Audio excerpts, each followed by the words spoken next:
Hello, good morning. I'm discussing about teaching maxims. Teaching maxims are general principles or guidelines that help teachers create effective and meaningful learning experience. These maxims offer insight into how to teach in ways that align with the student's natural learning process. From known to unknown, begin with concepts that students already understand and gradually introduce new unfamiliar information. This helps build confidence and connect new learning to prior knowledge. From simple to complex, start with basic concepts or skills and then move towards the more complicated ones.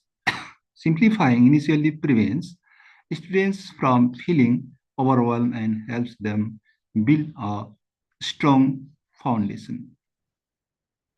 From concrete to abstract, introduce tangible real-world examples before teaching abstract concepts.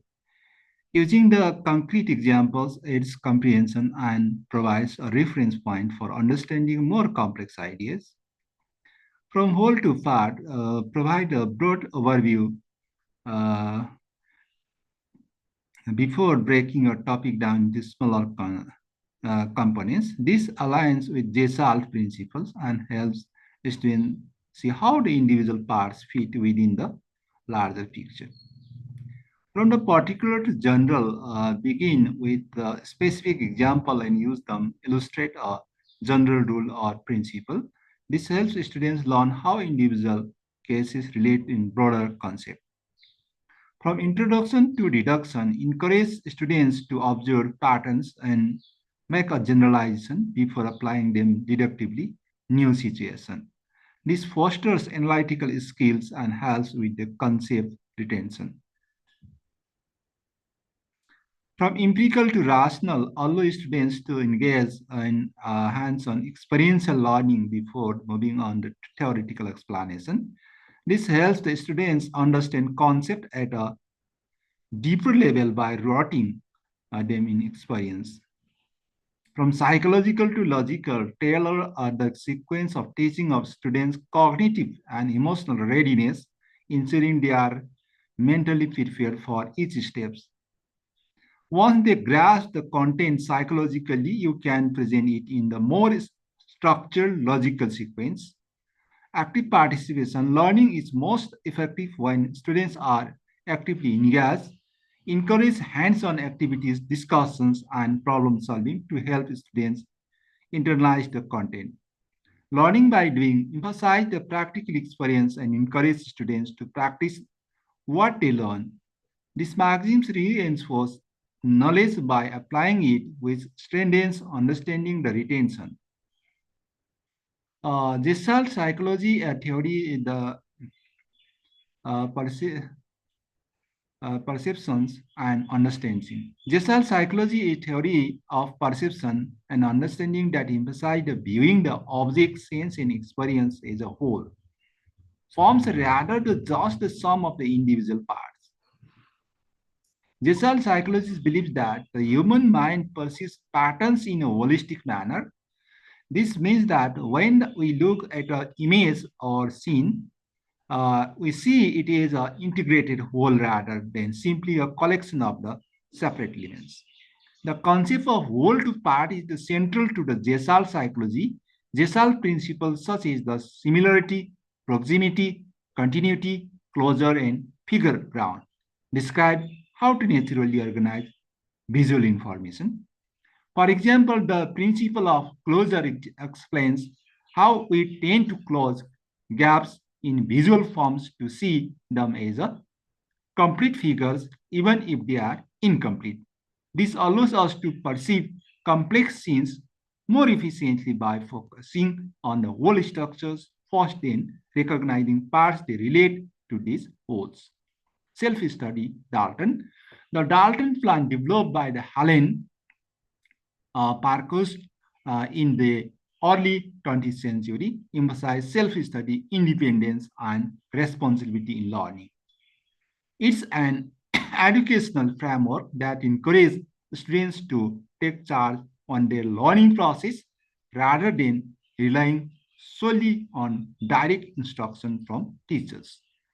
Core principles of Dalton's plans self-study approach. First of all, freedom. Students have the flexibility to choose what subject to focus on within a given framework, allowing them to explore areas of interest more deeply. The autonomy fosters a sense of responsibility as the students must manage their time and resource to meet the learning objectives. Collaboration. While emphasizing the individual responsibility, the Dalton plan also encourages collaboration. Students are encouraged to work together, discuss ideas, and help each other understand challenge concepts. This allows social skills and reinforce collaborative nature of learning. Assignment or contract-based learning.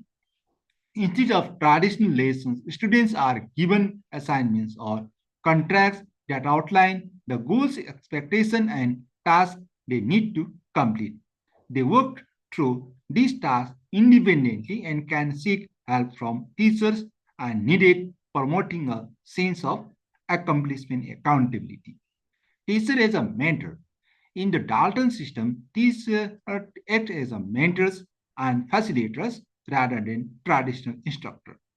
They guide students in setting goals, planning their work, and reflection on their progress. This supportive role helps students develop self-regulation and problem-solving skills.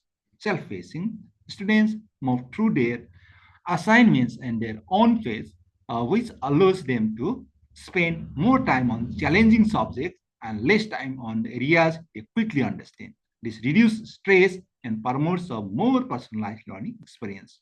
Focus on skill building. Dalton plan places a strong emphasis on developing skills like time management, self-discipline, and critical thinking. By learning a set of goals, work independently, and evaluate their progress. Students gain valuable skills that are applicable beyond the classroom. Training of sense. The training of sense is a key aspect of early childhood education in the philosophies of both Maria Montessori and Friedrich Froebel. While their approach differ, both educators believe in using sensory experience as a foundation for the intellectual and personal development. Montessori's approach to sense training. Maria Montessori emphasized sense training through carefully designed materials and exercise that encourage children to explore and refine their sensory perception. Our method encourages children to learn through the direct hands-on the interaction with their environment. Preferred environment, Montessori classrooms are designed to stimulate the sense with the material organized in an orderly, accessible way. The environment enables children to explore their senses freely and independently. Sensorial materials created specific tools for sensory education, such as colored tablets, sound cylinders, and textures boards, is focusing on different scenes. The materials help children distinguish, classify, and organize sensory information, developing their perception and attention to detail. Isolation of qualities. Montessori materials isolate forms of one sensory quality at a time, like size, color, shape, or texture, so children can focus on the understand each aspect. This focus training sharpens their sense and prepare them for more abstract learning. Development of discrimination and classification. Through the sensory experience, Montessori encouraged children to make fine distinctions and categorize sensory information. The process aids in the cognitive development as the children learn to order and structure their experience.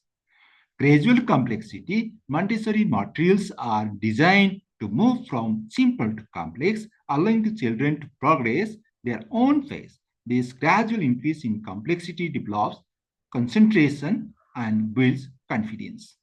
Also, Froebel's approach to the sense training, like the Montessori Maria, Friedrich Frobel, the founder of the kindergarten movement, also emphasized sensory training. But his approach was more focused on the integrating sensory experience with nature and play. Play is the central to learning. Frobel believed play is essential for children's development and that sensory training should be embedded in the playful creative activities. He used play to help children connect with the world around them in a holistic way. Gifts and occupation. Travel design gives educational material like balls, cubes, and sticks, and the occupations, activities like folding, drawing, and clay modeling to stimulate sensory exploration. Each gift allows children to explore different aspects of form, color, texture, and movement, enhancing their sensory awareness. Nature-based learning probably emphasizes outdoor activities and interaction with the natural materials such as flowers, leaves, and stones as a part of sensory training. He believed that children learn best by observing and interacting with the natural world.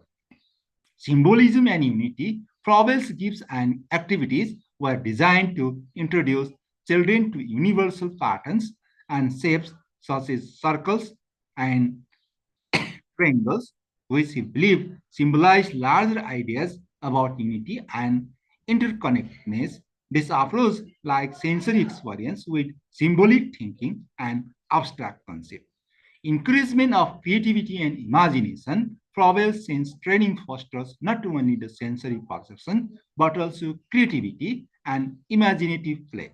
His method encouraged children to explore and experiment, combining the sensory learning with artistic expression. In summary, both Montessori and Froebel created educational frameworks that value the training of the sense, albeit with the different methods. Uh, they both believe that sensory experiences are fundamental to the child's development, helping children make sense of the world and build the foundation of intellectual growth. Okay, thank you. I'm discussing about some uh, teaching maxims, including the short and Dalton's and Montessori Maria and Froebel concept. Thanks for watching. See you again.